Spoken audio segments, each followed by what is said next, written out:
Welcome to the FilmGamer Podcast, Season 4, Episode 6, number 40 overall, and I've taken a break for some time since my Wolverine and Deadpool review, which is, by the way, available on not my website, but a different website altogether called The Independent, Indie, as in I-N-D-I-E, Pendant.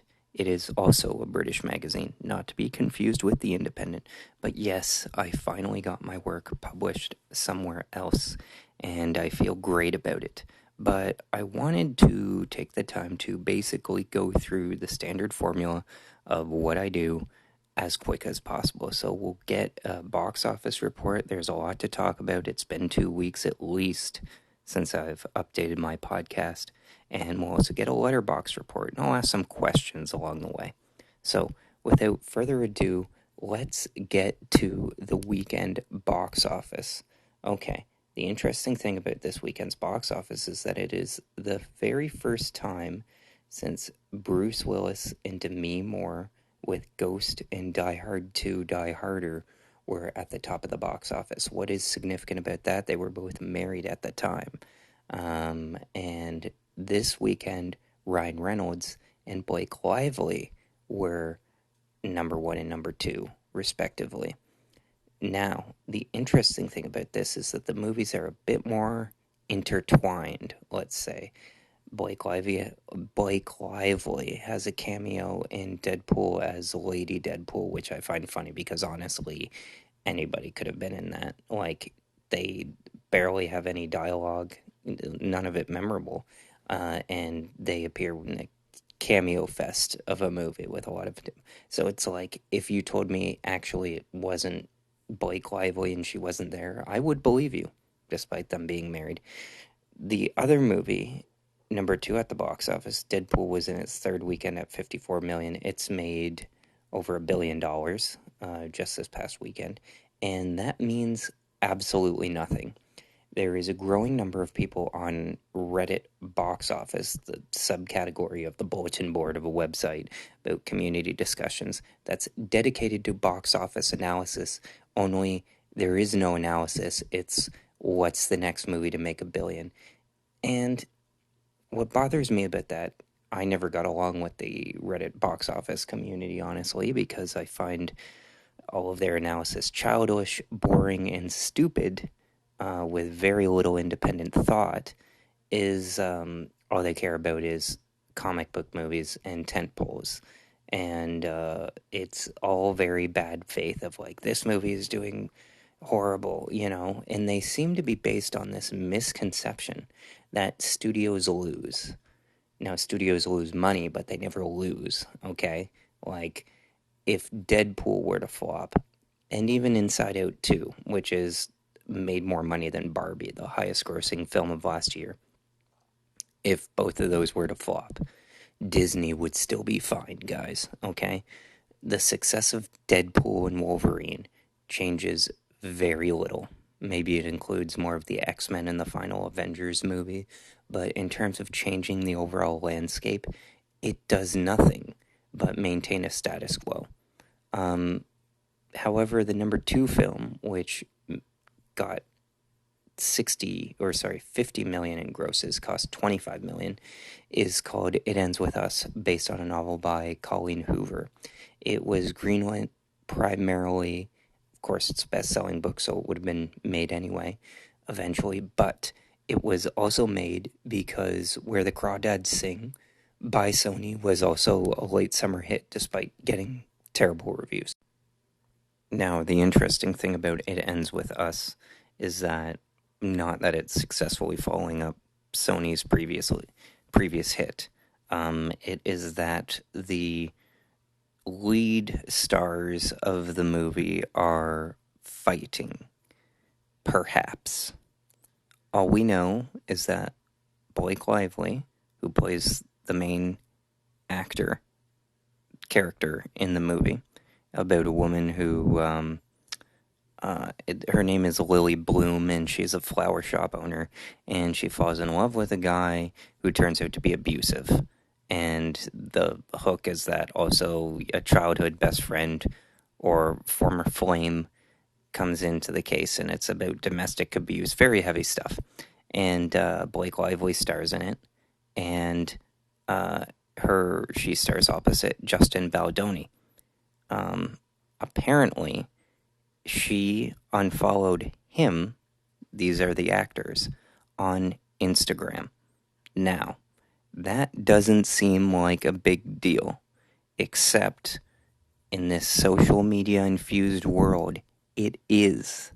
And Blake Lively represents a change in terms that we've seen this year of the balance shifting from traditional media to social media.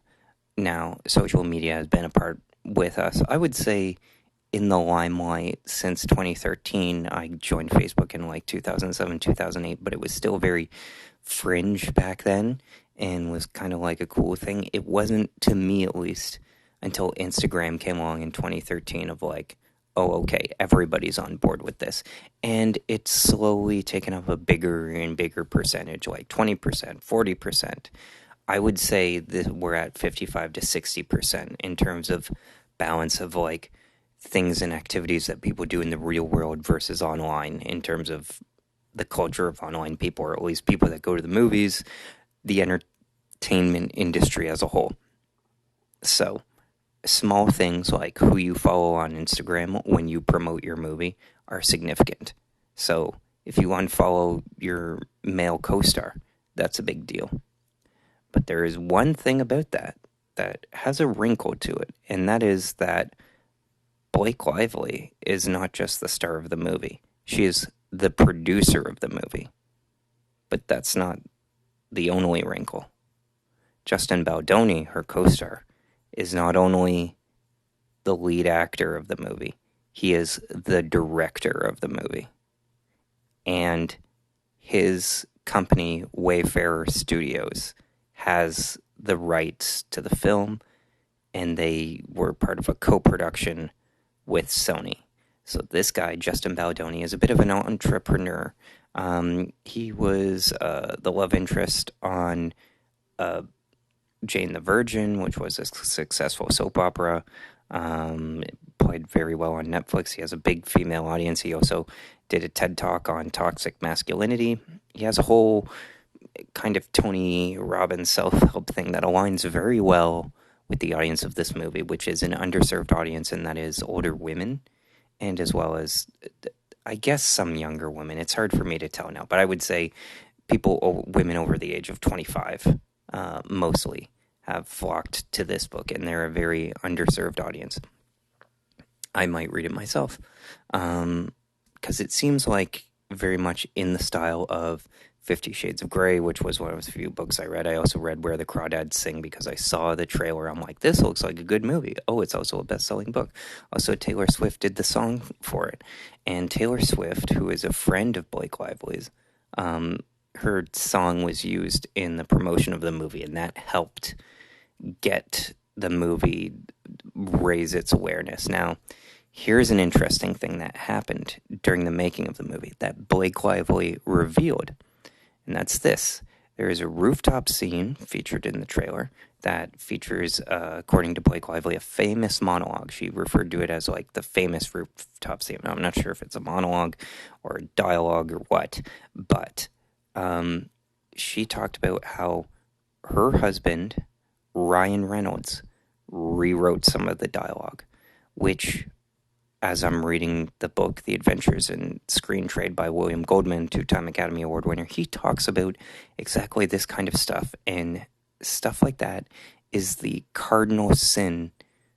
It is a betrayal of your writer. Now, the writer of the movie is none of the people I've mentioned. It's a woman named Christy Hall. She had a movie called Daddy-O, which stars Sean Penn and Dakota Johnson. It's about Sean Penn as a cab driver, picks up Dakota Johnson at JFK Airport, and they drive to Manhattan, which I guess is far away, or traffic, I don't know what, but it premiered at TIFF, got good reviews, was released by Sony Pictures Classics, and true to Sony Pictures Classics, not a lot of people saw it, but it reviewed really well.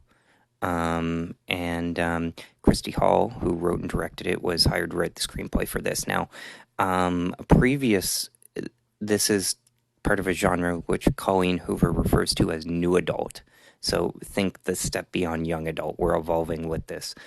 She calls her books new adult. They're often about women, young women in this case. The star of the book, Lily Bloom, is supposed to be in her 20s. Blake Lively is in her late 30s, but looks young anyways. New adult is the style of it. And the previous kind of movie book adaptation that fits within this genre is 50 Shades of Grey. And that movie also had like a similar prose and was widely derided and turned out to be a big hit. And the writer of those novels, E.L. James, feuded with the director, Sam Taylor Johnson, on that movie. And caught in between was the writer, Kelly Marcel, who is now directing Venom 3. She was also the writer on Venom 1 and 2, big buddy of Tom Hardy's. Good for her. Anyways, she spoke about how writing 50 Shades of Grey, she hasn't seen the resulting product. There's not a word of it in there. But, due to arbitration and how things are with the Writers Guild, her name ends up on it because she wrote the main piece that even if it was rewritten, the structure was in place enough that it was either people that they hired, additional writers, just wanted money and didn't want the credit, or, did uncredited work or uncredited rewrites, similar to what Ryan Reynolds has talked about here. But she is caught in the middle of this and hasn't said anything. But getting somebody from outside of the production to write your movie is the ultimate betrayal. And the reason I'm saying that is because the screenwriting book I'm reading, again, Ventures in Screen Trade by William Goldman, the guy won 2 Academy Awards for both Butch Cassidy and All the President's Men. He tells the story about All the President's Men where he came to an apartment where Robert Redford was, and Robert Redford, who was also the producer and also star of the movie he was working on and had been working on for years, came to him and said, the authors of the book have written their own screenplay and we think you should take a look. And he was super upset because Carl Bernstein had rewritten it with his girlfriend at the time, who was Nora Ephron. And I'm just amazed how similar a situation is of that, where it's basically like the writer, or in this case, the director, who is majorly involved in the screenwriting process, comes to you and says, my husband, Ryan Reynolds, is rewriting a scene. I'd imagine that'd be pretty upsetting. Amazingly, though, is that I would think that the, predominant base of fans, which are women, would in some way take Blake Lively's side. But this guy, Justin Baldoni, has crafted just such a good persona and has been so self-effacing, I guess, about the material of like, I want to keep this focused on domestic violence, blah, blah, blah. This is very, serious and dear to my heart. It's part of something. It's a message that I want to tell the world, which is not, it's, that's an important message to carry with your movie. Anyways, my point is this, is that surprisingly, women, the predominant audience of the movie, have taken the side of the man against Blake Lively. Now, Blake Lively, on the other hand, has done more than her fair share in terms of promoting the movie. This I mentioned, and you can see if you look up the box office charts on your own, that it's number 2 to Deadpool and Wolverine, and there was a lot of spillover in terms of marketing this film. Blake Lively showed up to support her husband, Deadpool and Wolverine, and then, curiously, Ryan Reynolds and Hugh Jackman themselves, not contracted by Sony, went over to promote his wife's movie for another studio, which I have never seen. And, of course, Ryan Reynolds is invested in his wife's success and stuff. But the interesting thing is that, making films is a collaboration and deals fall apart all the time. But when somebody gets as powerful and successful as Ryan Reynolds, where they can get Hugh Jackman along, who's happy to play the role, and of course I mentioned Deadpool and Wolverine, which I saw, gave it's like a 7 out of 10 movie, or 3 out of 5 is what my review gave it in the Independent. Go ahead and read it. It says by FilmGamer, by the way, and then at the bottom it says words by William, which is cool. Anyways, it is unheard of for a star to promote another movie, unless, they're buying a ticket to both or something like that. But, Ryan Reynolds is invested in his wife's success, or maybe he just likes the power of being able to do that stuff.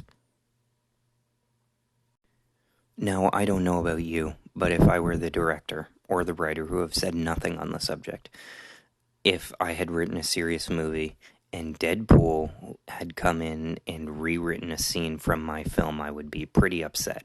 Just as upset as William Goldman was when he walked in and was blindsided in a meeting saying, Nora Ephron and her boyfriend Carl Bernstein, who was the reporter who broke the Watergate story and was the source material in which the movie was based, who aren't screenwriters, really. Primarily, Nora Ephron is a screenwriter, but Carl Bernstein isn't. He's a journalist. If they had come in and said, well, we wrote a screenplay that tosses your work out the window, and we think you should take a look at it because it's important. I mean, it's a betrayal, according to William Goldman, and it would be a betrayal to... I mean, I once spent all day, because no one else was in the editing booth, in school, working on a video edit of a short film, which was like the most important project. You know how much I care about movies. This was the most important project. Like, forget what I was doing in all the other classes. I was working on this, and nobody else was in the editing booth because nobody else showed up. I texted everybody, didn't receive a text from anybody, and somebody had to, show up and turn in the latest draft, and they all had other projects going on, and I'm like, okay, I guess it's me. So I go in the editing bay, and I completely, I don't re-edit or something, but I advance the edit. I had done maybe 1 or 2 passes. I do a complete pass, which like fits themes in and makes references and breaks up parts and re-edits scenes, so it's a more coherent narrative. And I do that completely, and I go to the professor, and the professor says to me, why are you the only one here? And I said, well, I cared, and I'm the only one who showed up. And it shouldn't matter, right? Because somebody showed up, and here I am to collect, credit for all of us. We all did it equally, together. It's like the prisoner's dilemma. It's in your best interest to cooperate no matter what. So that's what I did. And I sold that, and she said, okay, I'm giving you guys credit. You're not getting like a 0. You'll get the passing grade or whatever. But get your act together. And I just said, okay.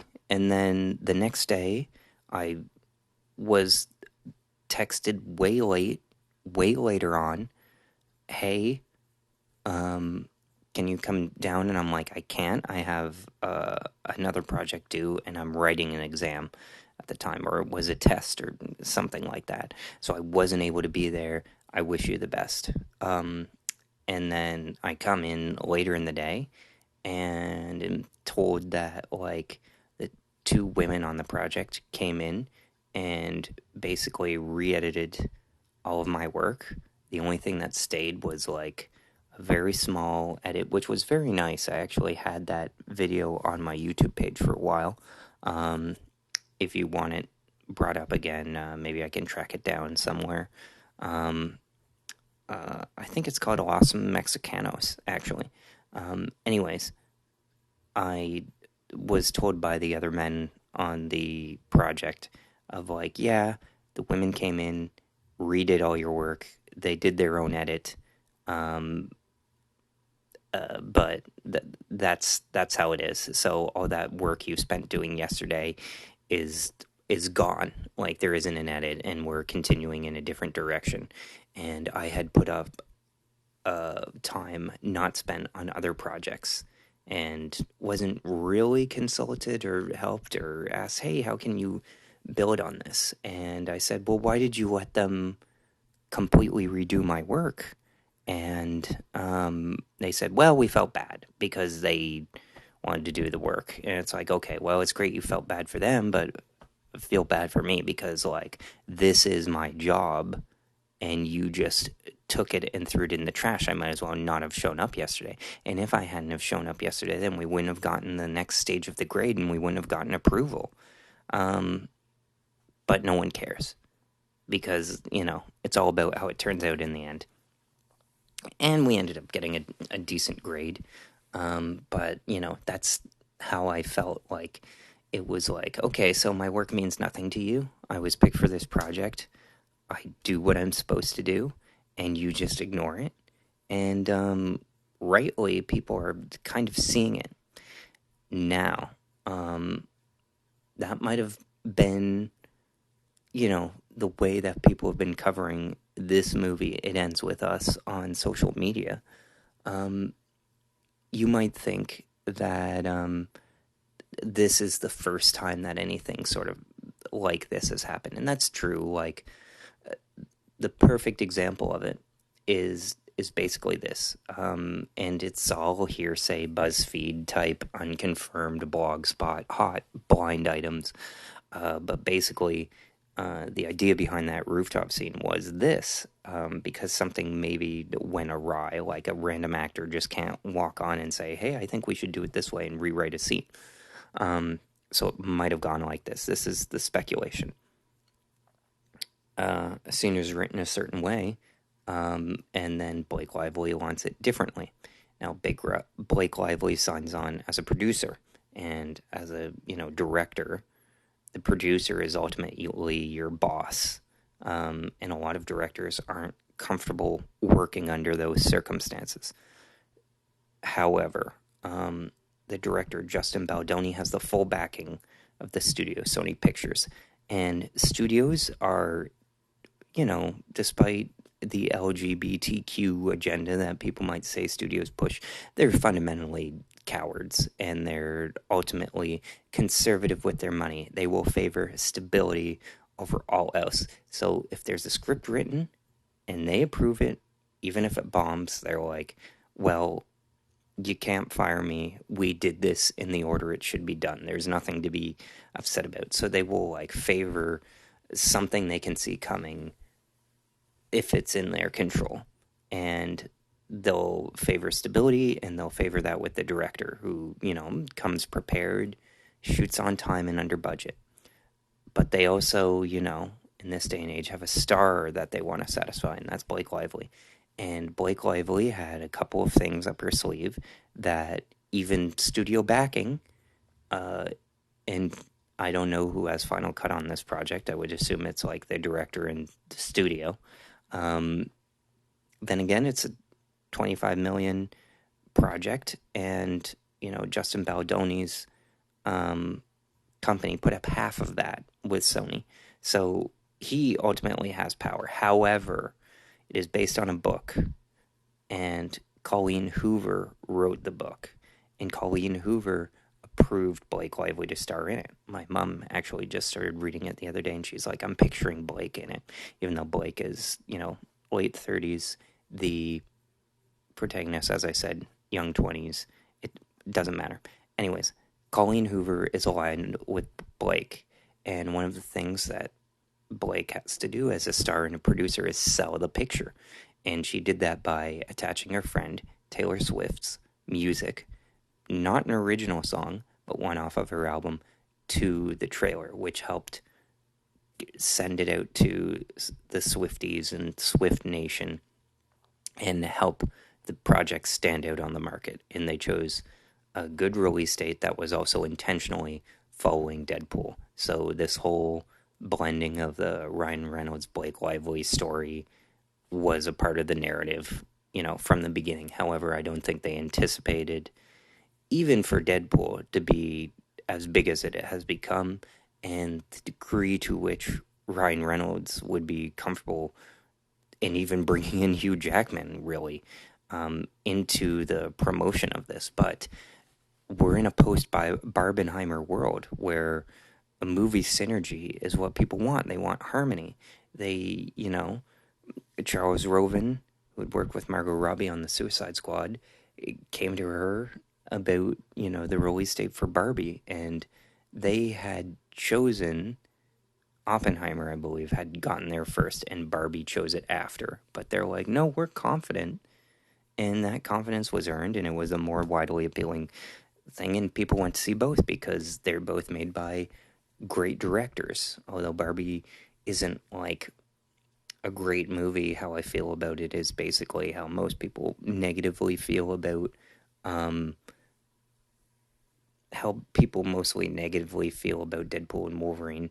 I find it a bit derivative, kind of lazy in some respects, but it's brilliantly made in others. And Oppenheimer is an interesting half to that. But I went and saw both in theaters, and so did my prime minister. So people want harmony. They want to go to the movies. They want to enjoy movies. They don't want to compete. Less movies compete at the box office now. Movies are given more breathing room and whatnot.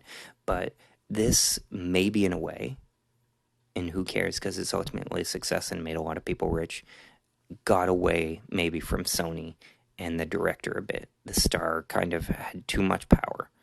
And, there can be arguments, and this is just me, sorry, playing devil's advocate, laying it out or whatever, but it could also be, like, the director is a guy, the studio head is a guy, the men have the power, and then the women are producing it and say, well, here's our idea. And that could be a threat to men. Or, going even further, looping it back around. You could say further that it's Ryan Reynolds even saying, hey, sweetie pie, which I'm sure he says to Blake all the time.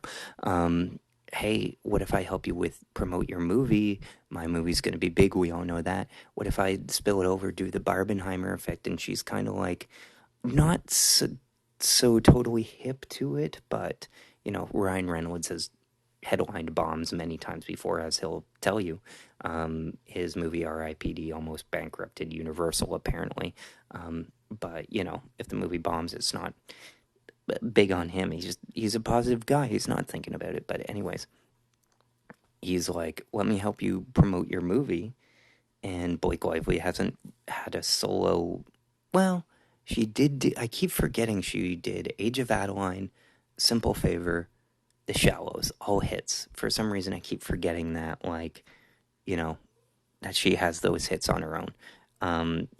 She hasn't had one of the caliber of that. I guess because her last movie was the cool sounding title, not very good movie, the rhythm section, referring to the rhythm section of your heart, needing to get your heart rate down to do wet work. Mercenary Kill, Bang Bang. Not a great movie, annoyingly. Cool concept. Okay TV director. Not great. Good version, similar story is American Assassin. That's an enjoyable movie for me, but very boilerplate stuff. Anyway, I digress. It could be Ryan Reynolds. Why do I say that? Because Ryan Reynolds was married to Scarlett Johansson for 2 years, and although she said he's a good guy, I'm sure he is. He's Canadian, very nice guy. The reason, apparently, pure speculation, and I know nothing, that didn't work, is that they both wanted to be movie stars. And he wanted to be an A-plus movie star, and she wanted to be an A-plus movie star, so they just weren't together, and it wouldn't work. And my mom would tell me that when a guy and a girl both want to be famous, and it's with Dennis Quaid and Meg Ryan, and we've seen this story before, that maybe men are a bit threatened by the prospect of a woman becoming more powerful than them without their say-so. Robert Wagner and Natalie Wood, not to use a terrible comparison that we all know, but that, is the whole controlling narrative. And again, that's not something that I really believe. I'm just like speculating up the wall, so if you want to tell me to shove it, absolutely, that's, the wrong way to go. But I'm just being a gossiper, what can I say? So I'll leave that to bed until, I either read the book or watch the movie. So moving on. Number 3 is Twisters, which made 4 million, a nice little light drop this weekend, 220 million. A significant amount to make. It's hard, I would say, to make like 200 million is the new 100 million, just because I don't see a lot of movies make 200 million. They're either like light successes, or mega blockbusters. And with inflation and all, it's kind of like Godzilla versus Kong was big. It was huge worldwide, but domestically it made under 200 million. And then Dune was kind of like that sort of movie where quite a bit of people saw it. It made 280 million. And then you have something like Deadpool making like 600 million or something ridiculous. It's at 493 domestically, but like again, that's an example of a jumbo hit. Despicable Me 4, another example. Jumbo hit, 330 million domestic, 800 million worldwide, profit deal. Twisters, interestingly, has only made 88 million internationally, like less than 100 million, and it costs like 155 million. So it'll be interesting how people aren't labeling it as a hit, but if you're approaching the numbers, at least the original numbers, the original, which was like 240 million, just under 500 million worldwide, you're doing pretty well. I would say anything over 200 million is a hit, even though it cost 155 and collapsed internationally. It's still going along okay. We'll see how it plays at the end of the summer, even though it only let's say it makes 100 million internationally, and makes 240 to 250. You could say it's a decent sized hit. Maybe not enough to make another, but it's a decent sized hit where people can move on from it. I see the prospect of it being a bomb unlikely, especially with multiple windows and stuff, and people generally like the movie. I'm the exception, but with critics as well, like we could get to December and then you'll see a post on Twitter, which again isn't the real world, but you'll see people say, we can all agree Twisters was bad, right? And then everybody goes, yeah. And I'm like, I said it was bad when it opened. Where were you? That Two-Face is the answer. Number 5 is Trap, the M. Night Shyamalan movie. This opened to about 15 million in between his last couple movies, and has made 28 million domestic, 45 million worldwide. It costs about 35 million. So, I mean, Shyamalan made this himself. He's self-financing it. I'd like to see how the album does, because it's heavily played to his daughter, who is in the movie as Lady Raven, the singer. The reviews on it are super mixed. I'm sure, like his last couple movies, Knock at the Cabin was a bit better written, but it's basically like has moments of brilliance followed by absolute stupidity. So I'll be interested to see it. Borderlands bombs. It costs like about 115 million. However, even though it opened at 8 million, I think that and it didn't do super well internationally. They sold off a lot of it, because that's what Lionsgate does to protect themselves. It sold off a lot of it on foreign rights. So it's like, oh, who has the rights to distribution in China? Who has the rights to distribution in Bulgaria? And they sold off a bunch of territories, and that added up with pre-sales to about 77 million. So they covered 77 million of the budget. So they are really only on the hook for, let's see, like 3 and then 80 to 100. So that's like 23, 33, 38 million. They can probably make that up with DVD sales and stuff, and it'll be in the black after that. But yeah, reviews aren't great. These kinds of movies never get good reviews anyway. But the audience scores on this are even lower than Uncharted, when I enjoyed Uncharted, same producer. But yeah, like, it won't tank the Lionsgate or anything like that, but it's, yeah, not the result that anybody wanted. Inside Out 2, which has made more money than Barbie right now. It's made $1.59 billion, which is ridiculous. I didn't like the first Inside Out. I'll watch this one when it comes to Disney Plus, maybe when my nephew visits. Yeah. Good for Disney, I guess. I don't know. I didn't like the first one. And it was like the most annoying theater experience. I went and saw it because the reviews were so great. I went with my dad, and it was one of those, if you go see a movie a month later, you're asking for trouble because, it was like a quarter full. There were a few kids in there, running around and stuff, which they like to do. I guess you can't blame them. But I was like naive in terms of my movie going habits because the theater decorum was undisturbed, it felt like, for a long period of time up until, the mid 2010s, and then cell phone pervasiveness and whatnot, and it's just gotten worse over time. But I digress. Number 8, Harold and the Purple Crayon, which people love to joke about because it stars Zachary Levi, yet as another man-child, even though he's in his early 40s now, and based on a beloved children's book, but doesn't do a straight adaptation. It's Harold, not as a child, but, as a 43-year-old man. And, yeah, the reviews weren't great, and it costs, like, 35 to $45 million and has made 12 million domestic, 2 million internationally, 15 million worldwide. Again, will any of these movies bankrupt these studios? No. Sony was behind it. It will be fine. Another movie, Cuckoo, made 3 million over the weekend. That's a neon-rated movie which played at festivals. Most people liked it. A few people didn't. Similar to Long Legs, where it's like a big hit. By the way, Long Legs passed Civil War to become the number one quote-unquote independent film of the year. What do I mean by that? A movie not made by the major 5 studios. So that is Disney in the 20th century, Warner Brothers, Universal, Sony, or Paramount. So if your movie is not made by that, you're considered an independent. Yes, even if it's Lionsgate. We're sort of like a mini major because they have Saw, they have John Wick, they have The Expendables, they have The Hunger Games, they have Twilight, but they're not nearly as big as the, studios that have been around for 100 years, like I just mentioned. Yeah.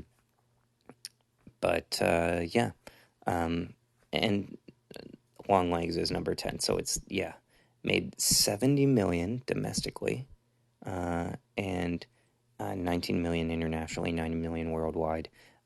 They spent 10 million to make that movie, and maybe 3 million on marketing, less than 10 on marketing, but it hit, and it hit hard. It's one of those unequivocal successes, similar to It Ends With Us, which again cost 25 million to make and opened to 50 million and 30 million internationally, so huge amount of money.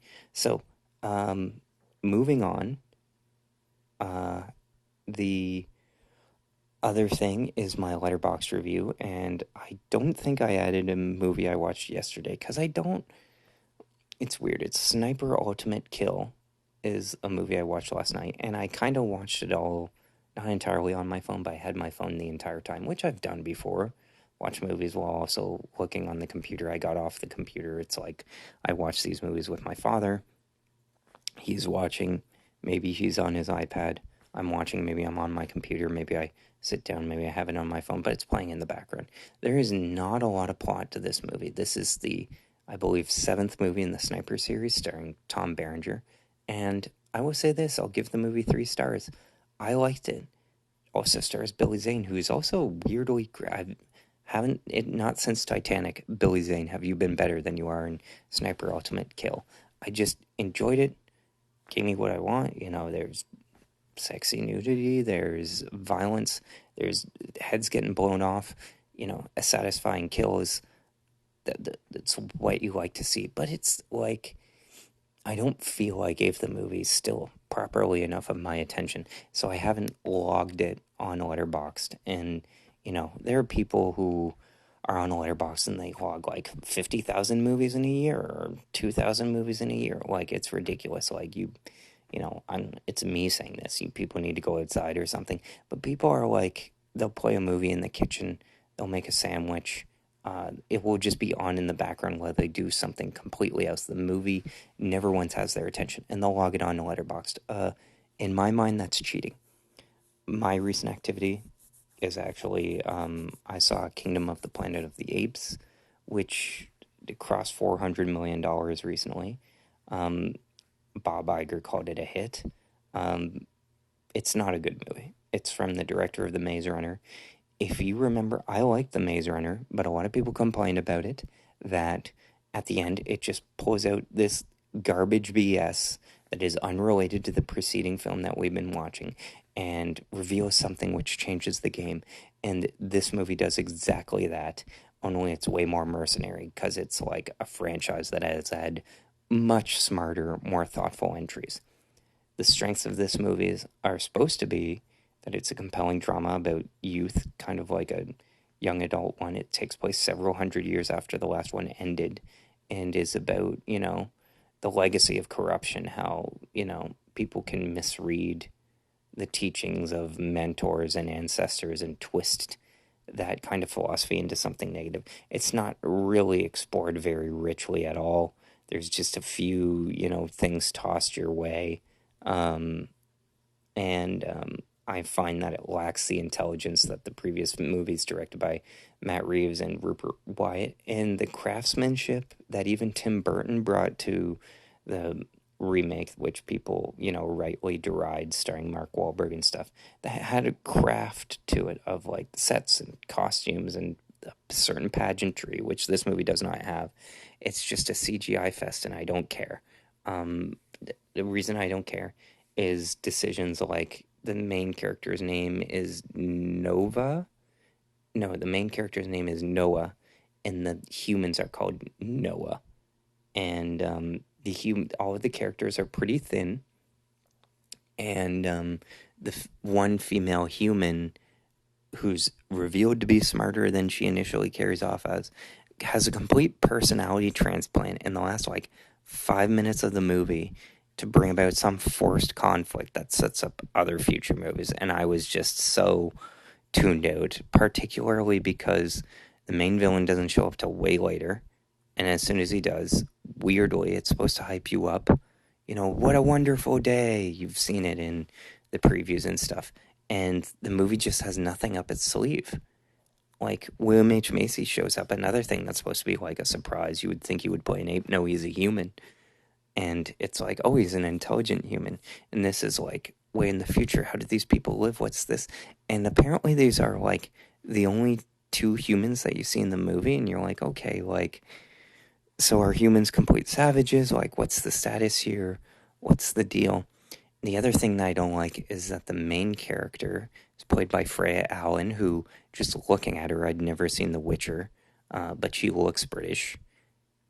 She sounds British doing an American accent, and I looked it up, and that's how it is. And I just thought that was lazy because the Planet of the Apes started as an American political allegory. There's nothing British about it. So calling to Brits for a higher power to tell an American story bothers me. I say that as a Canadian.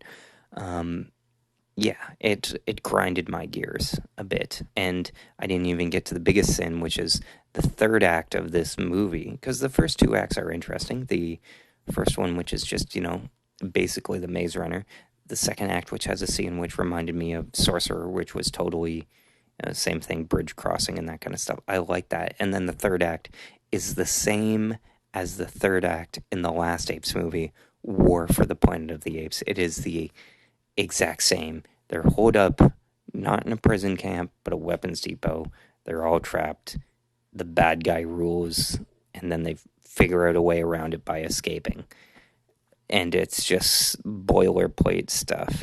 And they waited the right amount of time to make this movie. It's 7 years since the last movie, so it feels fresh enough that you remember the movie. And it's weird how the 20-teens still feel like 3 or 4 years ago because of how weird COVID and everything, time is passing. COVID started 4 years ago. I still can't get over that. But the right amount of time between sequels, and this, got away with essentially having nothing up its sleeve, even though it could have entirely told a story entirely about apes, and that's the evolution I feel needed to happen of like apes replacing the humans. As for stories left in the franchise to tell, what it sets up is this bullshit, the 100 thing of like humans were there all along and they're kind of evil and they have their own agenda. It's like we've seen that 1,000 times. That's uninteresting to me because they told that story with apes, with Koba and his insurgency in Dawn of the Planet of the Apes. So why would I be interested in seeing that in human form, or the fascist militia, human last stand version of it in War for the Planet of the Apes? I'm just not interested in a less well done version of it, particularly because the CGI doesn't look that much improved from War for the Planet of the Apes, despite there being 7 years. People were trying to say, oh my god, the special effects look amazing, and they just don't look as good at all compared to War for the Planet of the Apes, and that's because of Matt Reeves' compositions. This is coming from somebody who does not like the movie The Batman. I still think Matt Reeves is a great director, and his compositions in both Dawn and War for the Planet of the Apes, and by compositions I mean the mise-en-scene, what a movie looks like. If you take a frame out of a movie and it looks distinct, it looks memorable.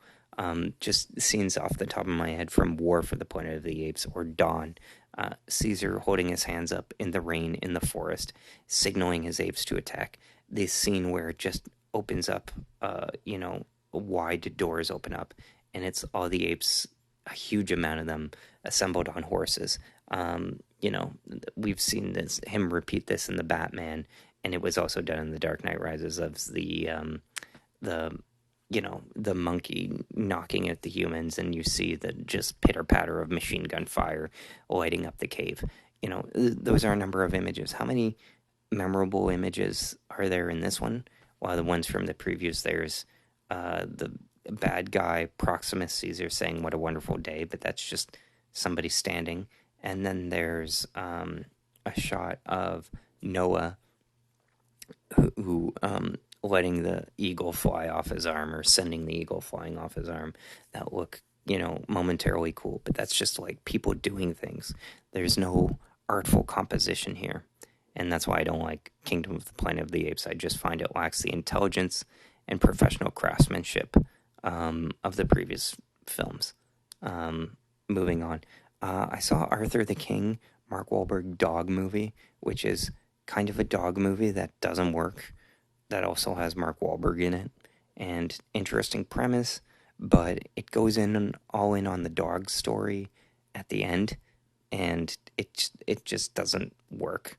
The setting is cool. It's about a guy who runs like a ultra marathon, triathlon, through I can't remember. It's the Dominican Republic, and it's a true story and stuff.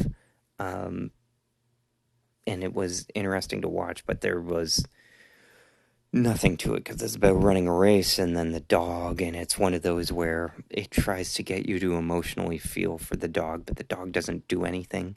There is no two-shot in this movie where Mark Wahlberg and the dog are in the same scene. It all just cuts from the dog to cut to Mark Wahlberg, and the dog is barely reacting. So not great dog acting in the movie, although I will say there is one great scene in the movie with a broken zip line, which is an example of them kind of pushing the envelope of this kind of true story and stuff, and kind of using the, for lack of a better word, heroism of Mark Wahlberg, or at least his hero persona as an actor, in favor of the movie to make it dramatically more interesting and believable.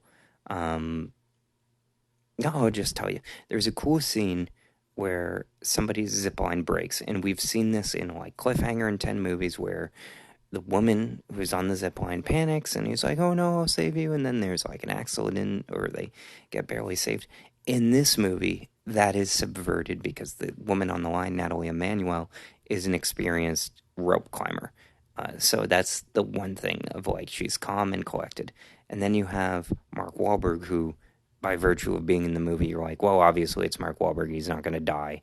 So you have him do something insanely stupid that no sane person would ever do, and you have him unclip his zip line and move across something that is like very physically demanding, and then you have them, I kid you not, tie and clip themselves to a bike and swing down from the zip line attached to a bike which is attached to Mark Wahlberg.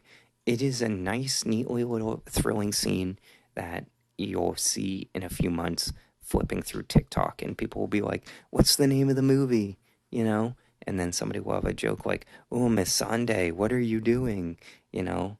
And it's like, Mark Wahlberg always saving people. You know, those jokes. That's this movie's history. It'll live on in TikTok clips.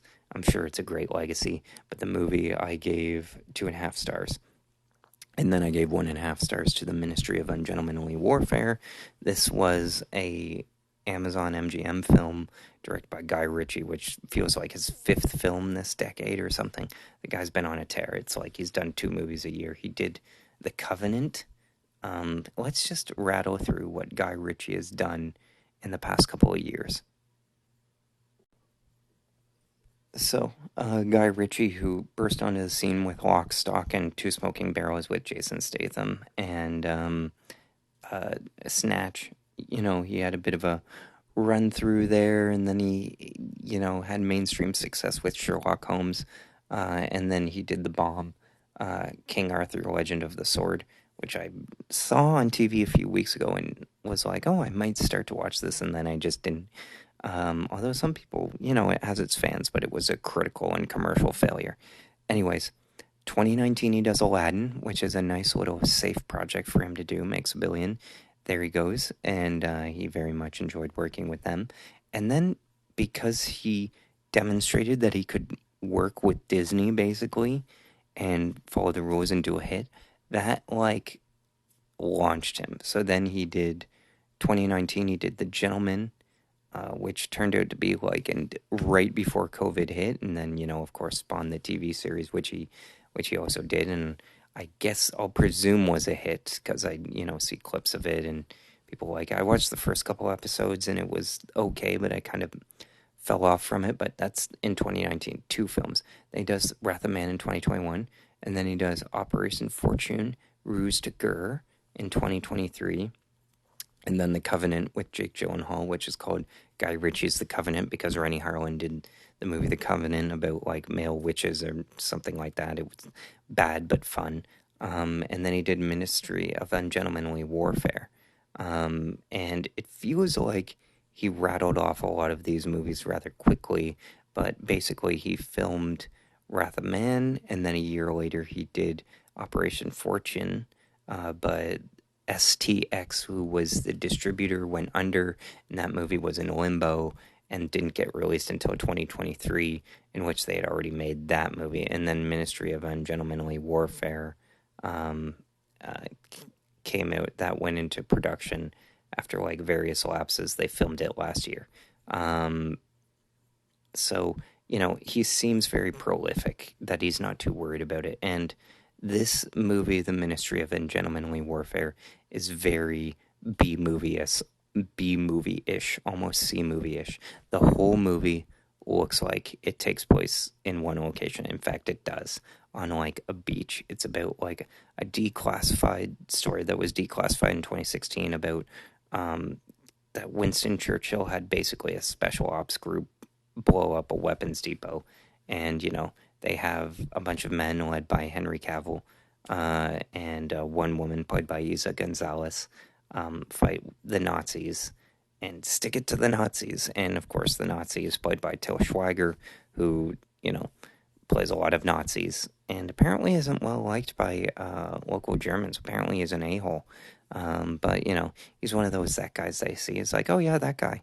He plays his role well. So the one interesting thing I'll say about that movie is that even though it takes place in one location, and they have actors and stuff, and they're all having fun, I guess, Doesn't feel like a real movie. It's just like people shoot, things go boom. It's all a bit too inconsequential for me, but the one thing that I love is that they clearly spent the budget on the costumes and the makeup, because it's like everybody's dressed like to the nines, like this is on the red carpet, and they spent all the money on the costuming. I just kind of find that a fascinating choice. Maybe it's something that Baz Luhrmann would have done or something, or maybe he wouldn't have done it unless he secured more money, because he's very good at securing a lot of money. Big swings, that guy. Elvis and Great Gatsby and all.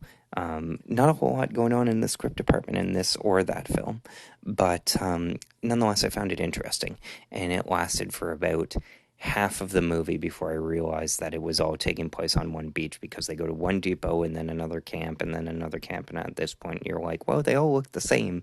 They all have the same kind of bay. So it's kind of like, I don't know when somebody might have noticed that in the development of the movie, but it was watchable, but I can't say in any way it was good. So I gave it 1.5 stars, because it's like, I used to not get it, but I do now, of like, I've seen that before. And, if you do a movie and you're like, well, you put your own stamp on it, then it stands on its own. Like, had this movie done literally anything they hadn't seen before, I would have, given it an extra star. But it was just all too rote of like, we've seen this all 1,000 times. Here's more of it. It's done pretty okay. There you go. But it felt too flimsy for me. And then we come to the ultimate failure, a movie I wouldn't say refused to rate. I gave 0 out of 5 stars. Is The Young Woman in the Sea. This movie stars Daisy Ridley as the first woman to swim across the English Channel. Now, this movie had way more budget than the rest of the films that I spoke about today, aside from Kingdom of the Planet of the Apes, which is a CGI fest from a major franchise film. But this is sort of an original, inspirational sports movie from Disney. They don't make a lot of those. Jerry Bruckheimer got behind it, said it was the highest testing movie they've done in their career, so they had them do an awards run. The, sets and production design clearly had more money than some Anna Naiad who swam across, the Gulf of Mexico, essentially, from like Cuba, Havana to Florida.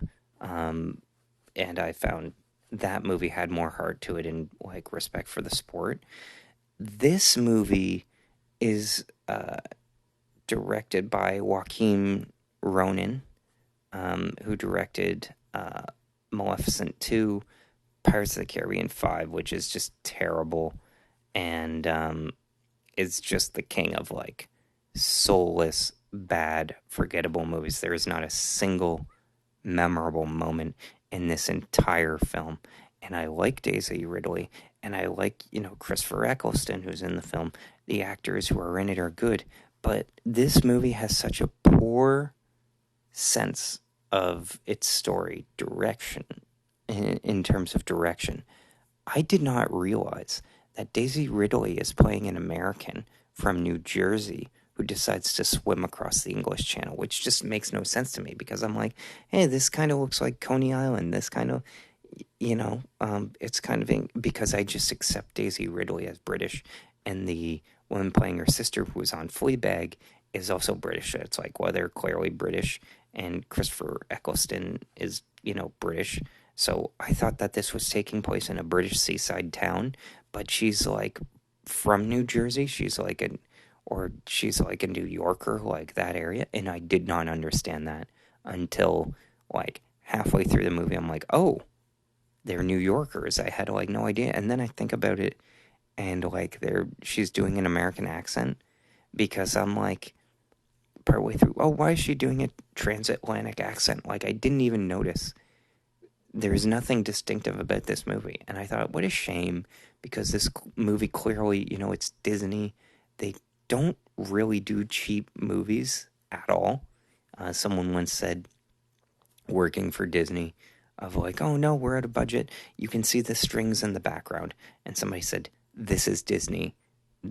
We don't do strings in the background. And then they remarked, working on a movie for another studio, and they're like, same deal, the cables you can see in the background, we need to paint those out. And, the producer replied to them, well, nobody will notice. And that's just the thing of like, Disney does care. They spend the money on their movies. They care about their movies.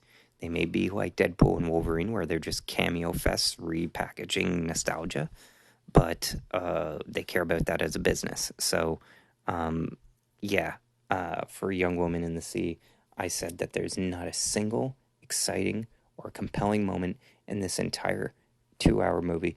Disney need not hire this director again. And if you feel more about that, you can follow me, FilmGamer, on Letterboxd. You can, I believe, subscribe to my newsletter, which is just, you get updated when I write a new post on my website. I was going to do a update of an article for It Ends With Us, but I wanted to watch more of the director's movies. I didn't like his movie 5 Feet Apart, which he previously directed, which gave me some latitude on the whole Blake Lively situation. But he has a movie on Disney Plus, which was historically the first movie Disney Plus ever purchased, and it's called Cloud. So I might watch that. I might read the book, and I might watch the movie, depending on how this episode does. So if you like what you're doing, listening to this podcast, and you want to hear more, please like and subscribe, and I will read the book. I will watch the movie, and I'll review it for you. And you can even go so as far to bring my own special movie analysis to more get into, the drama that is unfolding.